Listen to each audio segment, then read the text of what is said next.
Welcome everyone to another episode of the Cremechiss podcast. Today is another special episode because we can talk about another Indian movie, a follow-up to RRR, and this time we're talking about none other than Vikram. Is that how we're gonna say it every time? VIKRAM. Yeah, sure. We Vikram. can announce it with that enthusiasm. Yes, I think I would like that. Why don't you do it? You're doing it really, really well. Do it one more Vikram. time. Sorry, I'm apologizing for this, and also the fact that there will be times where we'll be butchering the names sometimes. Yeah, we might be calling the characters by the actual actors' names because we know the actors. We care about the actors very deeply. One of the reasons we watched this film was because, of course, our beloved Kamal Hassan is in this, and I have watched both those names because I was thinking about Hassan Minhaj. Yeah. So Kamal Hassan has been in it for a very long time. Like, this is the thing that I completely admire about the actor. He's been in it in the thick of, I think, what I consider like, protagonist forward cinema for a very, very, very long time. And he's what, 67 right now? And he's playing like these amazing badass characters even today, and it's just so impressive. And I don't know, I was suggested this particular film by a friend, and I told Sanket about it, and then we kind of went into this movie with no prior expectations, right? Like, we didn't know anything about anything. Did Uh, you have so I any didn't know background? anything. I didn't know anything about the story, but I knew that this movie is coming out like a year back because the poster itself that came out like sometime last year, the poster itself had three of the biggest actors working in the country right now, right? Like these, I'm not saying superstars because these guys are great, but if you're talking about actors, the best actors that are working in the country, uh, it's it's these three. The names that come to mind are Fahd Fazil, Vijay Sethupathi, and obviously the national treasure that is Kamal Haasan. So yeah, I was excited from the beginning itself, and I wasn't disappointed. So what I wanted to talk first, so my initial reaction to the movie is that this movie, while I was watching it, it felt like this is made by a fan of these three actors. Like only a fan can know the potential of these actors, what these actors can do with these roles, and the roles that he has given to these three are the meatiest characters of all time. Like that these guys will be able to do justice, only these people will be able to do justice to these characters. That's what I loved about the movie. And I think Lokesh Kangaraj is, in fact, like, he is a person who is like a diehard fan of these people. And you're right, like, the whole setup of this universe is very fan based. If anybody has gone into, I guess, fan fiction writing about any of these actors, I'm sure they'll relate very hard with this film because it is about seeing your heroes in the best possible potential scenarios that you would want to see them in, and they have written the characters keeping that in mind. Especially, I mean, of course, Kamal Hassan's character is mind blowing, but Vijay Sethupath's character is that's just, I don't know if there is a term for this, but if there is a term for sexy character writing, and I'm not saying like sexy in terms of appearances, but just in terms of the fact that it is so appealing that from the get-go, when this character appears on the screen, you're immediately attracted to this character because you want to know what's going on with them. And this is regardless of whether they're villain or hero. They have very attractive attributes. They're very badass. They're very interesting. You want to kind of root for them.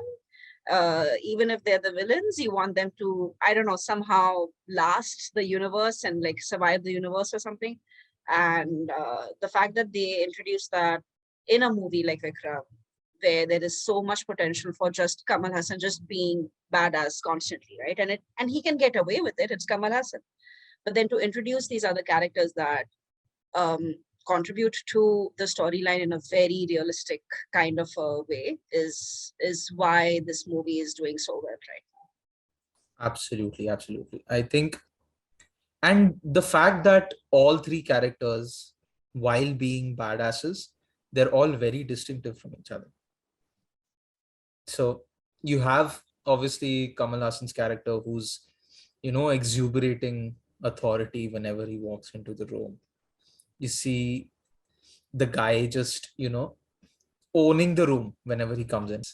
He's got the best motivational lines in the movies, and you know that if it's only the Vikram character would be able to deliver this.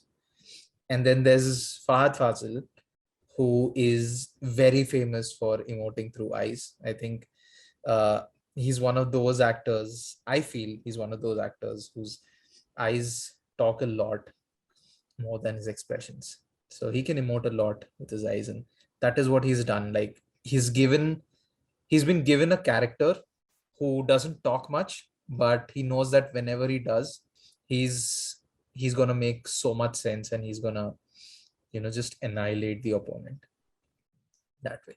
And then there's Vijay Sethupathi, who's what do I say about Vijay Sethupathi that hasn't been said already, man? This guy is a gem, and it's obviously like he is playing a negative character, and it his body language, his aura is great. But what I noticed in this movie that I haven't seen him do in, I don't know, maybe I noticed it in Vikram first, is his voice, man. The way this character demanded subtlety. Like he is a villain, but he's sort of like an empathetic villain. uh and that, I think his voice here plays a lot to his character. The way he talks to his men, the way he talks to his wives, the way he talks to even his enemies. He talks in such an empathetic way, in such a sober way. Like that scene in where he kidnaps Fahad Fazil's wife, and his wife's asking him, "Where are you, baby?" And he says, "Where are you, baby?" That scared me. That scared the shit out of me. And I think I don't know, maybe he's always done this, but here his voice works so much for me than his other movies. And I've seen him play a negative character. I've seen Vikram Veda, where now. he's sort of like an anti-hero, opposite Madhavan. It's okay. I don't want to get into the plot of it, but yeah, it starts off with him being portrayed as a negative character, but then you see shades of light as well. Yeah. Shades of light. Um, Onomat, what is that? What figure of speech is it? No, onomatopo- no, no, no, no. onomatopoeia.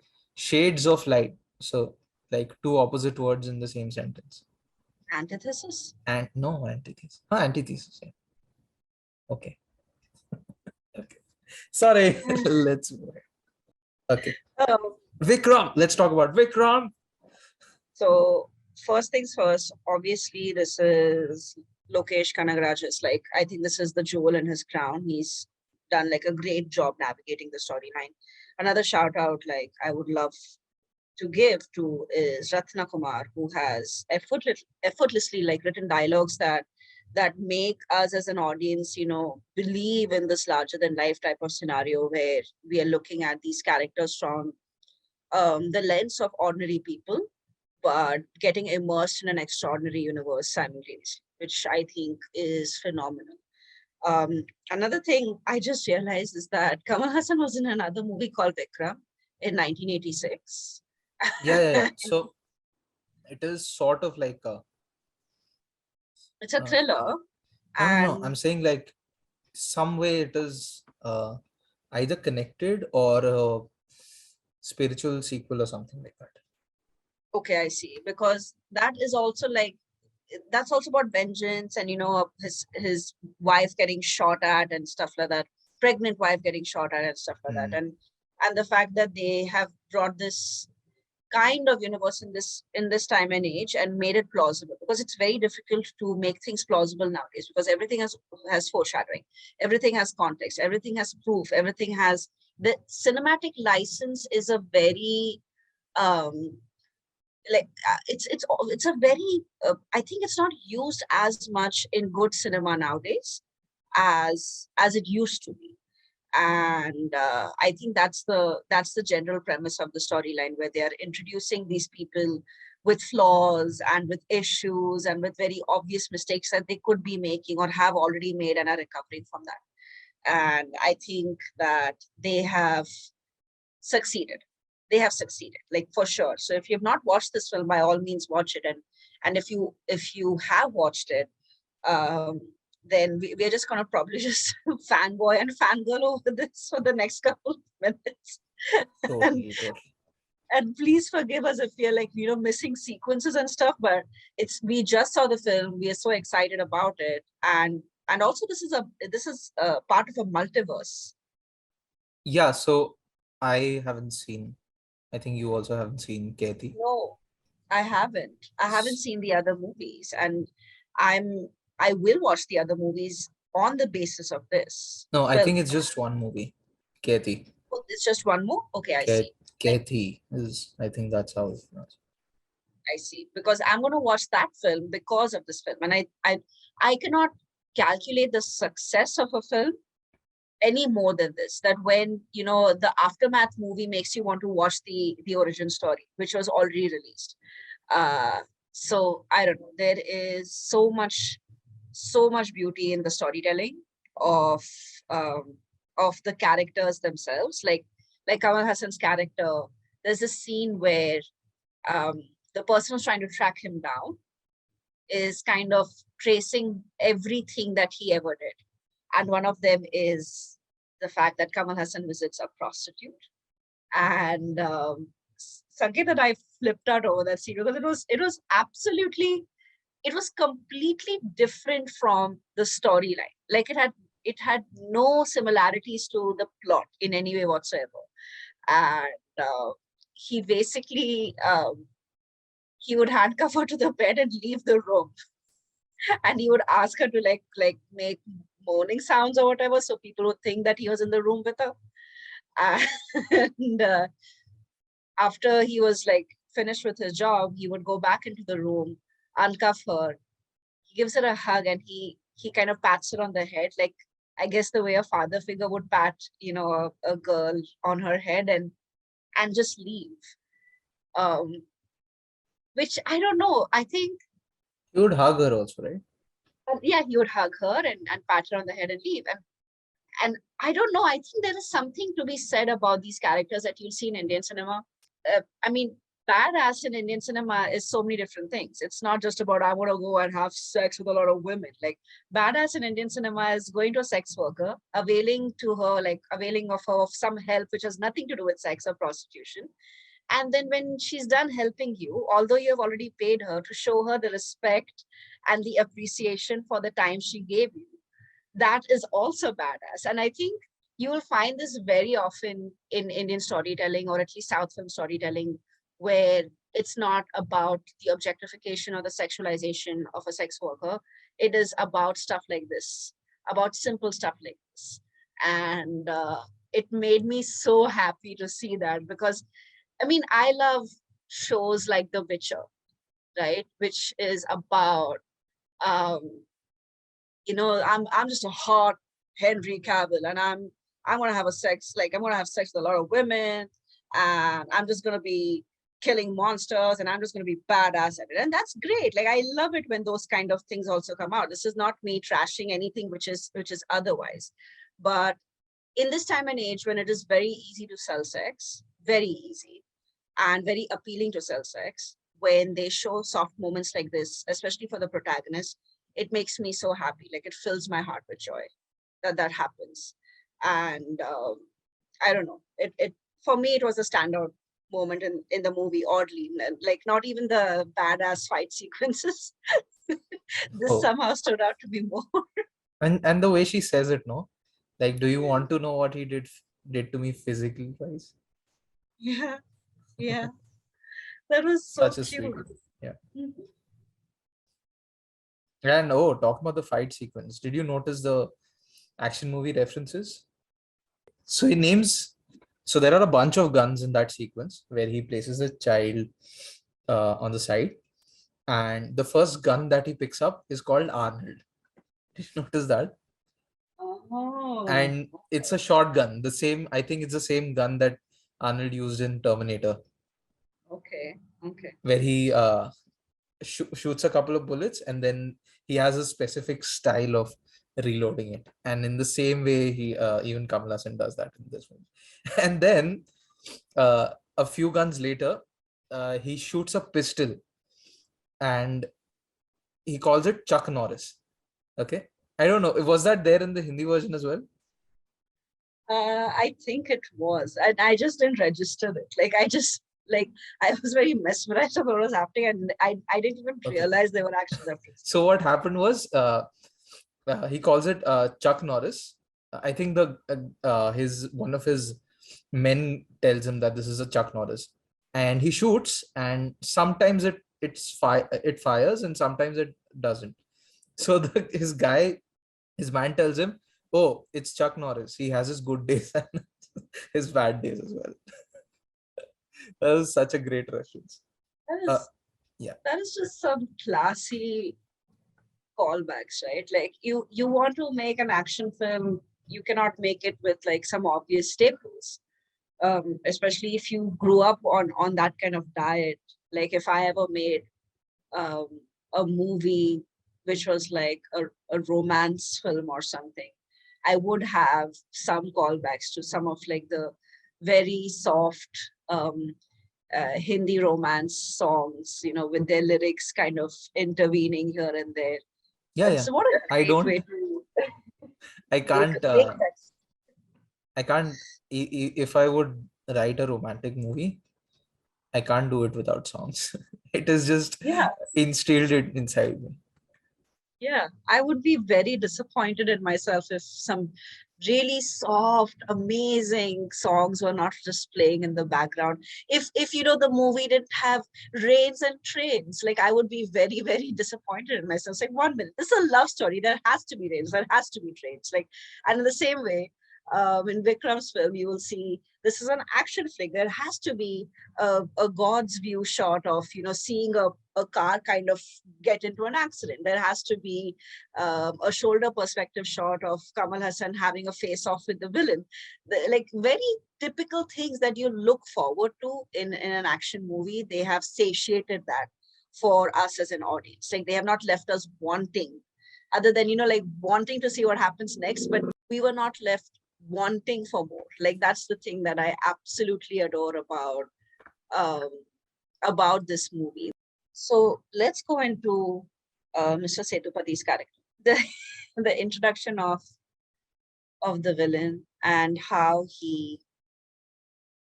I don't know. I feel like I cannot explain, and this is just my perception of this. I feel like his entry was one of the coolest villain entries I have seen in a very long time. Yeah, I think it's like Gangs of Wasseypur, where they introduce all these characters. Like, I think he is, even the entire team of his, right, who represent him, like the way they are cleaning their weapons with that are stained with blood, and then they empty the bucket of bloody water onto the person they have killed, like it's nothing. Like I feel like there is I don't know, what a cool way to introduce that. Oh, these are obviously the very bad guys. yeah, yeah. So what I love about the introduction is they've said so much about the character in the first 3-4 minutes. The fact that who he is, what he represents to the people around him, uh, the polygamy relationships that he has in his life, and the fact that he's not a doctor, but he is the guy that everybody consults whenever they have even the smallest of diseases in the area. That was really funny to me. I think there is a lot to be said about the way um, about the way they interact with like their unsuspecting victims. It's very pure, cold-blooded kind of behavior. I think it's literally on the terms of you have pissed me off and you are obviously not a person who I can trust, and I will burn you to death, and we will do it on screen and deal with it, audience. And it's like there's no, I don't know. I think I'm still running the high of Better Call Saul, where you kind of deal with villains who mentally torture, who emotionally manipulate. But this is nothing like that. This is like, oh, you betrayed me. Okay, I'm gonna set you on fire on your couch. Like that's it. Like it's so straightforward and clean. Like I don't know. I love that. I love that too about the villains in the story. Yeah, it's very that's why I was talking about the way he modulates his voice. Like it has to sound very subtle because he is that kind of a guy, right? He's not the over the top villains that we see in Indian cinema, right? He is someone who's rooted, who knows what he wants in life. He's also working for someone that we find out later. uh, so he has responsibilities, he has his duties, he is answerable to someone, and that is what makes him the way he is, and it reminded me so much of the three characters in Vikram. They reminded me so much of Mani Ratnam's three characters in Yuva, right? Hmm. I haven't seen the Tamil version that was shot simultaneously. I saw the Hindi version, Yuva, and I saw so many parallels between these characters. Like the Abhishek Bachchan character is very similar to Setupati's. He is also not at the top of the food chain. He's also answerable to someone. He's also a minion of someone, and that is why the decisions that he makes, you kind of understand, you kind of relate to the immoralistic decisions that he makes in the story. And then you have someone who's very politically driven, like Ajay Devgan's character, and that I thought was very similar to Kamal Hassan's character here, right? And Fahad Fazil, like, even though in the whole movie you cannot equate that to Vivek Oberoi. Yeah, Vivek, sorry, I Yeah, forgot his name. yeah. Vivek Vivek Oberoi's Oberoi's character character, in but the way his character arc is shown in the end, where sorry, spoilers for Vikram movie, but he decides to join the the team, right? movement. Yeah, Yeah, he the decides to movement, join Vikram. and that is very similar, a very similar thing that happens to Vivek Oberoi's character. No, I was saying that, I mean, this is a fantastic comparison you pulled. Like when you mentioned it the first time to me, I sat and I thought about it and I was like, oh my goodness, it really is. And also it is like a much more darker version of Yuva if you think about it. Because in Yuva, Vivek Oberoi doesn't have like a personal hit that happens to him. He recognizes that he needs to be part of this movement to help people achieve justice and political rights and stuff like that. Whereas over here, this person who's an agent of the law or whatever, he makes the statement in the interrogation scene when one of Vikram's team members are caught, where he says, "I'm not an emotional prick like you." And I thought that was like so synonymous with Vivek Oberoi, because he also claims, like, I'm not this emotional person who is like patriotic unnecessarily about the country. I'm going to go to US and I'm just going to live my life. And he addresses that with his paramour, who I think is Kareena Kapoor in that one, Kareena right? Kapoor, Like yes. yeah, so he addresses that with her, and he's like, look, I love you, I like you, but obviously you want to be here and I want to go to the US, and I'm not going to be emotionally attached for no rhyme or reason. And if they have drawn that parallel, we're not saying they have, but if they have drawn that parallel, this is the best way to translate it, the absolutely best way to translate it, where ultimately when the person he has caught tells him, you have not suffered at the hands of these people. I saw my wife and my son's rotting dead bodies in front of me. while I was tied helpless and left there to also rot with them. Till you lose something, till you are directly impacted by this will not make sense to you. And I think it was a bone chilling scene, because it's almost, we already know that he's going to lose his wife, right? Because they established that from the beginning, where she says, if I ever ask you about, what you do for a living, that will be the last time I ever ask you that. That will be the last day of my life. And she actually dies. So we know that this is going to happen. But the way it happens, right? Like, it's very interesting that they give away the endings of the story even before we have reached the ending, and still manage to surprise us and still manage to shock us. And I think that's the general beauty of the narration of the storyline, where Sangeet is like 100% correct. This goes beyond just about three people with three not necessarily matching views. This is about three people who are doing what is best for them. And when the best for them becomes like, one man's meal is another man's poison type of situation, when it comes to that, that is when the real crossroads start emerging. And that's when you actually start seeing that nobody will ever be in the complete right or in the complete wrong. They will literally do what makes sense to them, because that is the correct decision for them. And they will continue to go on that path till it suits them, and abandon that path altogether if they have to. So it's, I don't know, it was really poetically done. I really appreciate that about the director. Great one. I want to give a shout out to the opening sequence where Kamal Haasan was like drunk dancing, and that was a lot of fun. You don't see Oh, I that a think lot. so that I think that is, I don't know how, but I've heard that that is somewhat connected to the other universe in Kathy. Oh, by the way, Is it? another, yeah, I think so. I've heard about it. By the way, another connection between Kathy and this one is that in Kathy, the lead is played by Surya's brother.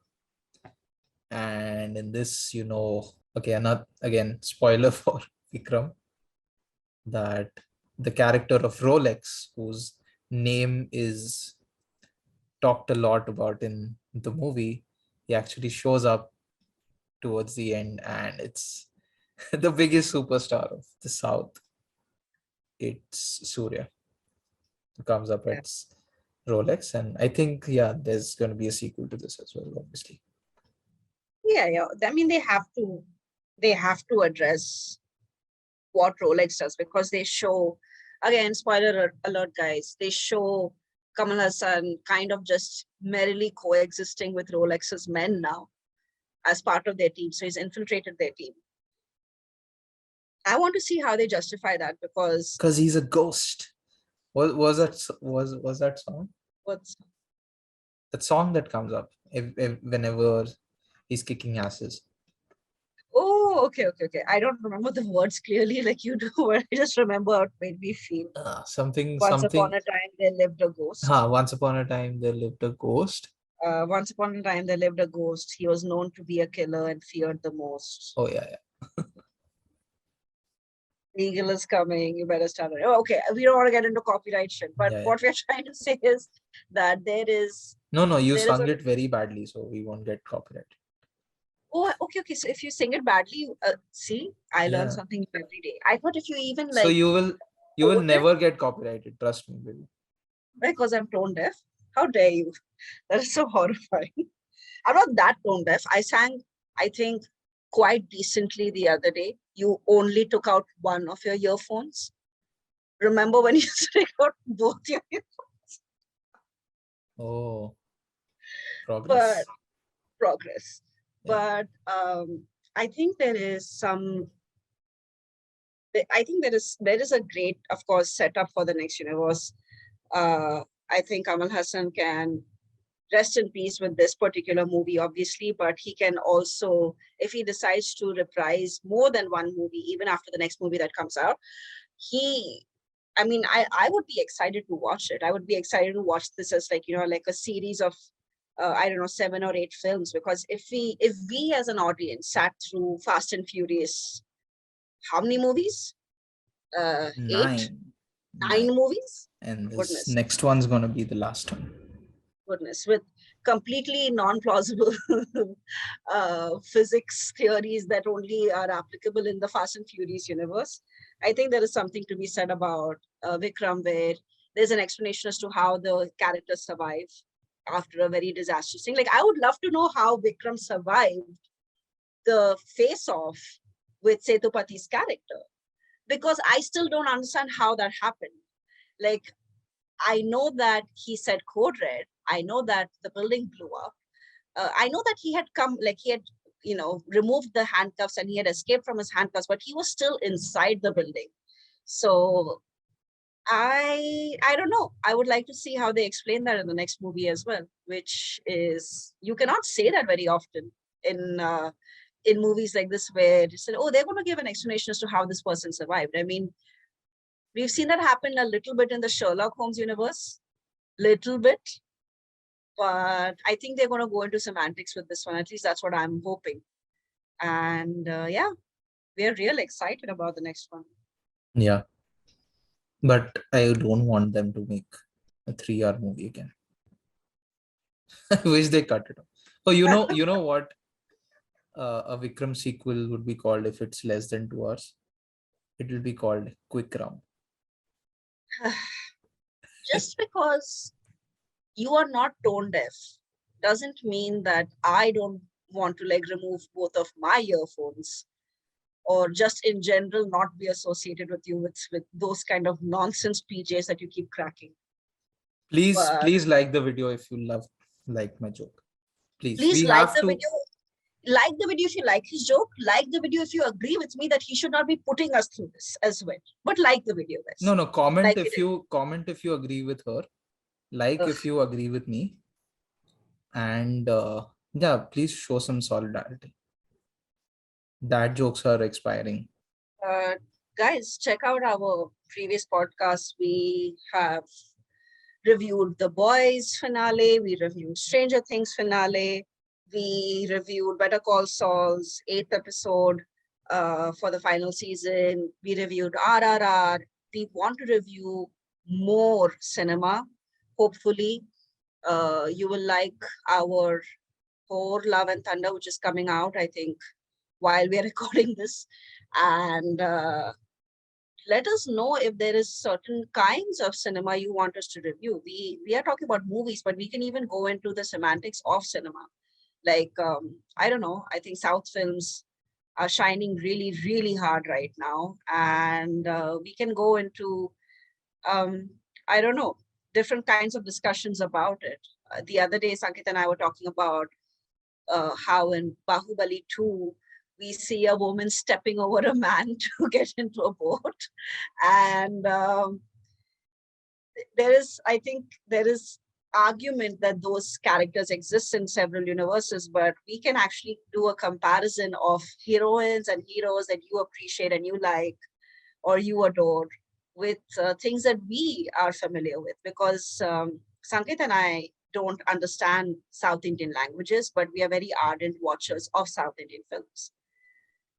Any comparison that we do will probably be something odd, but hopefully it'll be interesting. So do like, do share, do subscribe, comment, tell us what you think, tell us what else you expect of us, and we'll try our best to keep up. All right. Ciao, Bella. Ciao, Bella.